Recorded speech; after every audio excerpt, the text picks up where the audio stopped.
Welcome back, it's Nine, and today I have another big video for you guys. We are going to be talking about Resident Evil Village, or Resident Evil 8, getting a showcase very soon. We're going to be talking about some more rumors about Grand Theft Auto 6, and lastly, we're going to be talking about some possible rumored Microsoft acquisitions. Now, before we get into that, if you haven't subscribed already, please hit that subscribe button, hit that notification bell to get notified about all my upcoming videos, and hit the like button. It helps the channel a ton. Now, let's get right into this, starting with this article that comes from videogameschronicle.com, and this is titled Capcom will share Resident Evil news during a showcase next week. So Capcom will stream a Resident Evil showcase on Thursday, January 21st.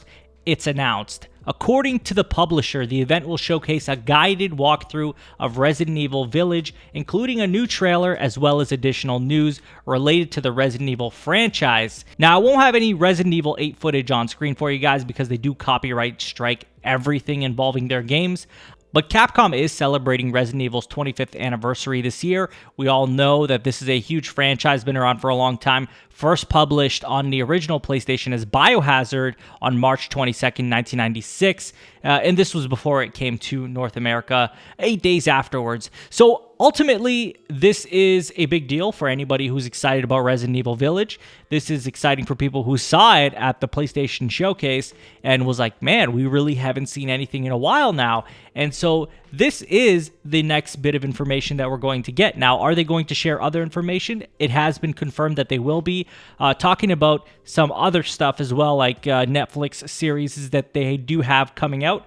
Now, if you're a fan of their films or their series in regards to Resident Evil, that's something for you to look out for. But typically, I just talk about video games on this channel, which this is exciting. I think Resident Evil Village looks interesting. I know a lot of people are excited for it, and there's a lot to be seen. They're probably going to do quite a lengthy walkthrough, and we'll definitely talk about that once we do see what this announcement is all about.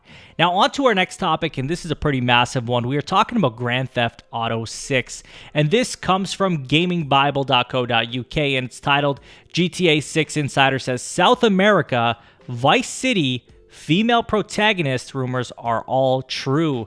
A source who claims to be familiar with the development of Grand Theft Auto 6 has suggested that several of the biggest rumors currently surrounding the game are all true.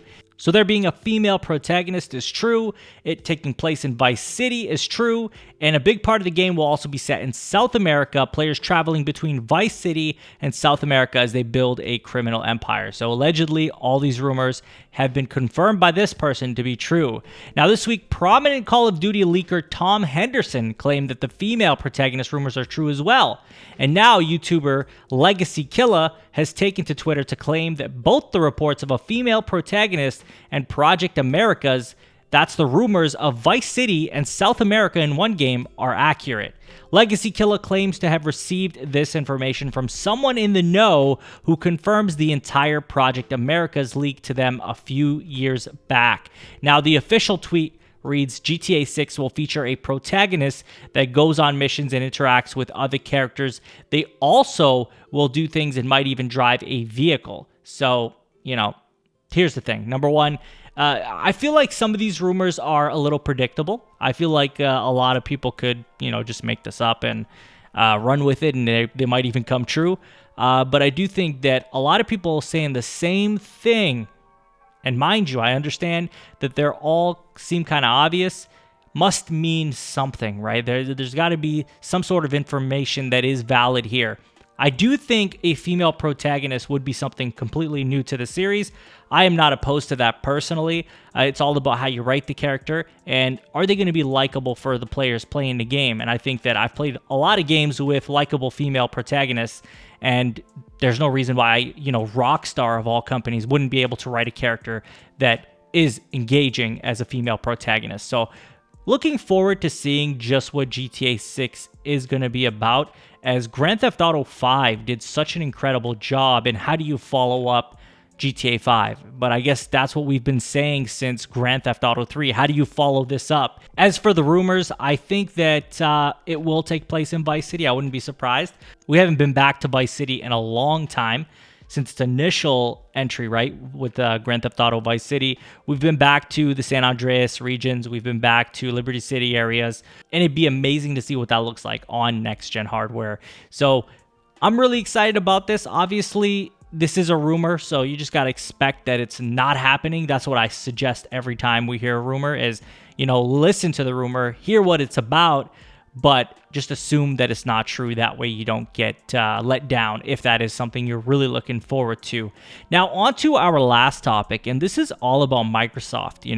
We don't talk about Microsoft often on this channel, but when there's some big news, I feel like we have to talk about it because it's a big part of the gaming industry. And while this channel focuses primarily on PlayStation and everything surrounding PlayStation, Microsoft is a big part of the games industry. So that's why I do prefer to talk about Microsoft as well. So this comes from WCCFtech.com, and it's titled Microsoft Insider Hints at More Acquisitions. A lot of money is flowing around gaming companies right now, with several getting multiple bids. It's an interesting one. Let's get through it. So, reputable Microsoft insider and journalist Brad Sams has hinted at more ongoing gaming studio acquisitions. Sams took to Twitter to state that a lot of money is currently flowing between companies, and some are said to have received multiple bids.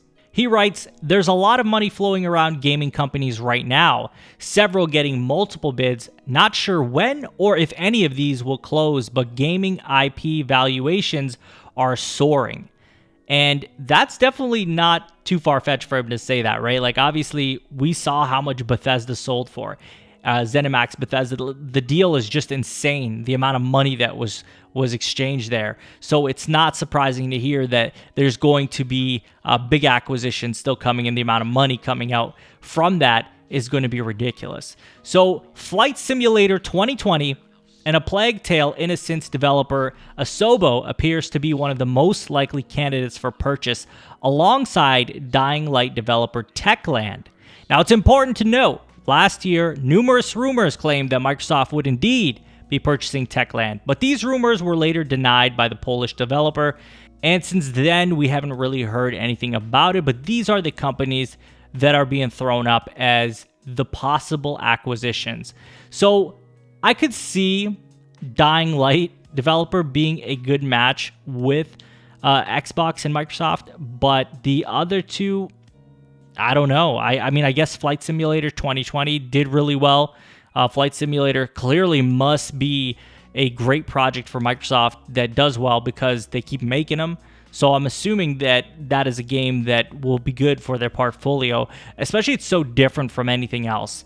Overall, do I feel like this is going to impact, say, PlayStation in the long run? Like, I'm not talking about this on a fanboy war sense. I'm talking about, like, on a business perspective, right? Like, with Microsoft's catalog versus PlayStation's catalog, which obviously we got to talk about this, right? Like, this isn't about inciting an argument or a debate, but rather it's about talking about, okay, what's Microsoft catalog got versus PlayStation's catalog? And if I'm being honest, there's nothing here that I feel like Sony needs, right? Like, or they'll be missing out if these games specifically don't make it on the PlayStation platform. While Dying Light is considered a pretty good game, people love it, I also think that it's not as good as, say, Days Gone. I really enjoyed Days Gone. As I say, Dying Light would be a great addition for Microsoft. Flight Simulator, naturally the developers over there should be involved with Microsoft based on the success of Flight Simulator.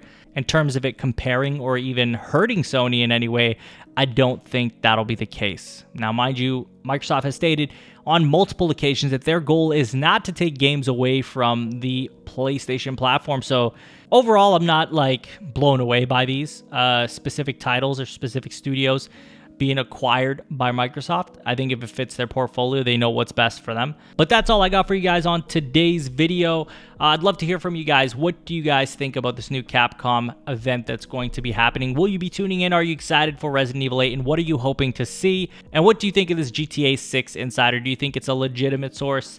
or do you think it's just more rumors that have no weight to them? Lastly, how do you feel about these new Microsoft alleged acquisitions that are going to occur or are in the talks of happening? Do you think these are good acquisitions for Microsoft? Do you think that Sony's going to be missing out on anything if they don't get these specific games on their platform? Let me know in the comments. And as always, if you haven't subscribed already, please hit that subscribe button, hit that notification bell to get notified about all my upcoming videos, and hit the like button. It helps the channel a ton. You can follow me on Twitter and Twitch. Links will be in the description. And share this video with a friend. I will talk to you all on the next one. Take care.